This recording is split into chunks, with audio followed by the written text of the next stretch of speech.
22వ అధ్యాయం 36వ వచనంలో మరియు ఆషేరు గోత్రికురాలను సమూయేలు కుమార్తె అయిన అన్ను అని ఒక ప్రవక్త ఉండెను. ఆమె కన్యాకు మొదలుకొని 7 ఏళ్ళు పెనుగుడితో సంసారం చేసి బహుకాలం గడిచినదై 84 సంవత్సరములు విధవరాలై ఉండి దేవాలయమును విడవకుండా ఉపవాస ప్రార్థనలో రేయింబవళ్ళు సేవ చేస్తున్నారు. ఈరోజు సేవ చేయాలంటే పాస్టర్ గారే చేయాలి, పాస్టర్ గారే ఫోన్ చేయాలి, పాస్టర్ గారే అన్ని పనులు చేసుకునే స్థితికి సంఘం ఈరోజు దిగజార్చుకున్నాను. కుటుంబాలు అద్భుతాలు జరగట్లా, స్వస్థతలు జరగట్లా, మేలు జరగట్లా, అనుకున్నది అవ్వట్లా. కారణం ఏంటో తెలుసా? మన దగ్గరనే ఉంది.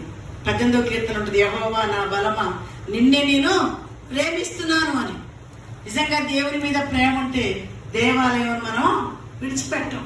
84 సంవత్సరాల వయసులో కన్యాత్వం మొదలుకొని దేవాలయంలో రేయింబగులు ఉపవాసంతో గడుపుతుందంటే ఒక స్త్రీ. 21 సంవత్సరాలుగా ఈ సేవా పరిచయలో మరి అలాంటి స్త్రీలు మరి సంఘంలో ఉన్నారా? ఉంటే కనుక మీరు ధన్యులు. దేవునికి స్తోత్రం.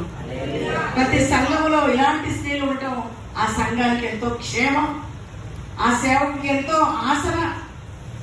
సంఘంలో మందిరంలో ప్రతి ఒక్క విశ్వాసి మరి ఏ విధంగా ఉండాలంటే దేవుని సేవకు ఉపయోగపడినట్టుగా ఉండాలి.